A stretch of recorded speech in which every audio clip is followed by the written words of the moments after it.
Hæ, mér langaði að gera smá myndband Joe Bava London sem afbrigði, London-afbrigði sem hefur notið ágætra vinsælda á undanförnum árum. Joe Bava London-afbrigði þegar hvítur leikur riddarann út á C3 og ætlar síðan að fara með biskupinn út á F4. Það sem sástu það strax að vera meðvitaður bara í fyrstu leikjunum að ef hann leikur til dæmis kóngssundari eða grunnfæld, þá þarf hann að vera tilbúinn að taka á sig pirkstöður. Og flestir þeir sem tefla kóngssundari eða grunnfæld eru ekki endilega á því að tefla pirkstöður sem eru allt öðruvísi þótt þeir líti mjög svipaður út. Það fullt af teóriu, það fullt af trikkum sem þarf að kunna og að mínum mati engin ástæða fyrir svartan að fara út í það að óþörfu. Það einfaldara í þessar stöðu hér að leika bara D5 og eftir biskup F4 að þá getum við leikið G6 ef við viljum leika G6. Hugmyndin í þessar stöðu núna hjá hvítum að leika E3 og síðan H4 og svartur þarf að vera viðbúinn svona nokkrum plönum sem ég mun fara í þessu myndbandi. Til dæmis hann þarf að vera viðbúinn því hvernig á að svara riddari B5, hann þarf að vera viðbúinn hvernig á að svara H4 og líka þessar uppstillingar þar sem hvítur að leika bara riddari F3 og biskup E2. Svartur leikur núna í þessar stöðu hér biskup G7 og hvítur leikur lang oftast í þessar stöðu H4. Ef hvítur leikur til dæmis eitthvað eins og riddari B5 þá svartur þvingað til þess að leika riddari A6 og vissulega stendur riddarinn ekkert vel á A6 en hvíti riddarinn á B5 heldur ekkert sérstaklega sterkur. Það liggur reyndar ekkert á því að reka hann strax í burtu, heldur ætti svartur einfaldlega bara að einbeita sér að hrókera og á einhverju tímapunkti kannski að leika C6 ef hann þarf þess. En eins og segi, það liggur ekkert endilega á því fyrir svartan strax að reka riddarinn í burtu vegna þess að þá þurfum við aftur að fara að hreyfa þennan riddara fljótlega.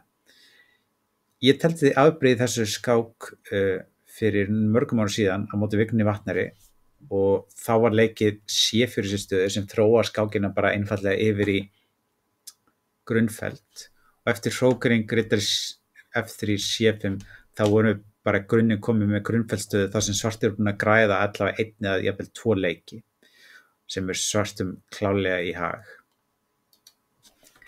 Ef hvítur leikur eitthvað bara eins og riddari F3 strax þá mun þetta mörguleiti stundum bara þróast yfir það sama með H4 seinna. Hvítur getur líka telt þetta mjög rólega, bara leikið biskup E2 hér og svartur á núna undir öllum kringumstæðum að leika C5 strax í þessum stöðum.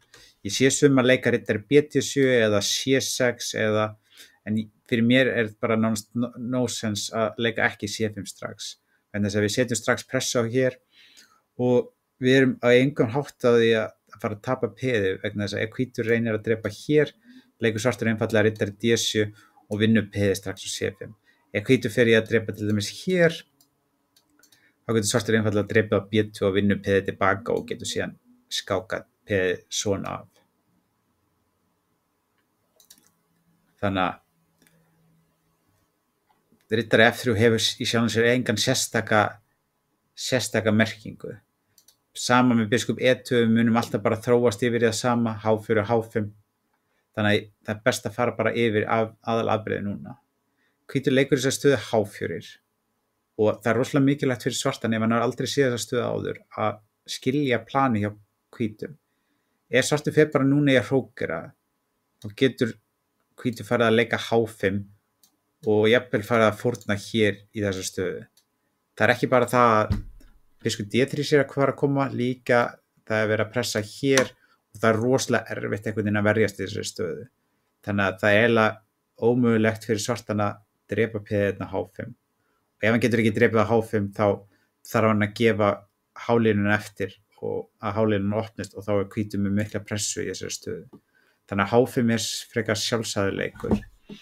Hvítur heldur áfram með riddari F3, svartur hrókerar og hvítur leikur í þessari stöðu riddari E5 langoftast. Ef hann leikur eitthvað eins og riddari B5 þá getum við áfram bara leikið eitthvað eins og riddari A6 og til dæmis ef hvítur fer með riddarann tilbaka getum við núna leikið bara C5 og við þurfum ekki að hafa neinar áhyggjur í þessari stöðu. Ef hvítur drepur vinnum við alltaf peði strax tilbaka og ef hvítur leikur eitthvað eins og riddari E5 hér þá getur svartur líka leikið bara C5, C3 og riddari B8 og farið sér með riddaran C6. Þannig að þetta svona svarið við þessum riddari B5 leikjum. Biskup E2 svipað eins og vorum að fara við áðan, svartur leikur bara C5, riddari B5 og í þessari stöðu svartur ekki að tapa skiptamunni, hann getur einfaldlega drepið hérna á D4 og ef hvítur ætlar að vera gráður þá kemur í þessari stöðu riddari G4 og næst að koma E5. Þannig að þessi staða hér frábær fyrir svartan, hann vinnur riddaran á A8 og síðan drepa á E3 og þessi staða bara eiginlega nánast óteflanlega á hvítan. Ef hvítur drepur hér tilbaka og við leikur riddari C6 þá þetta ekki endilega þráleikur eftir riddari C7 vegna þess að svartur getur fórnað skiptamunni og fengið skemmtilega bætur einhvern veginn svona, en í sjálfum sér getur hann líka ef hann sáttu við jafnteflið bara leikið hrókur A8 og þá þetta bara þessi stað bara jafnteflið. Drottning D2 hefur með hugmyndina langkrókara strax hefur enga sérstaka merkingu vegna þess að svartur leikur einfaldlega bara C5 eins og venjulega og eftir uppskipti hér þá kemur riddari B7 og við drepum næsta C5 og þessi stað bara mjög góð fyrir svart. Þannig að eftir riddari E5, C5 þá virkar ekki fyrir hvítan að drepa C5 í þessum stöðum, þess að drottning A5 vinnur líka peðið strax tilbaka og til dæmis eftir drottning D4 til þess að reyna að hanga á þessum peðum hér getur komið riddari G4 og núna að fara að koma riddari drepur E5 og riddari C6, þannig að hvítur þarf að vera mjög desperat. Þessi lína óteflanleg fyrir hvítan eiginlega. Þetta eitthvað tölvulína sem bara eins og segi óteflanleg. Þannig að hvítur leikur drottning D2 og ætla þá að langkrókara leika biskup E2, F3 og G4 og þetta eins og segi grunnhugmyndin með þessu H4 riddari C3 og biskup F4 plani. Svartur þarf ekki að hafa neina sérstaka áhyggjur, hann leikur bara einfaldlega riddari C6 og þegar hvítur langkrókara drepur hann á D4 og leikur biskup F5. Hvítur þarf að passa sig núna ef hann leikur ekki til dæmis F3 í þessari stöðu þá eins og til dæmis biskup E2 getur svartur farið að skipta upp með riddari B4 og þessi hérna staða mjög þægileg fyrir svartan.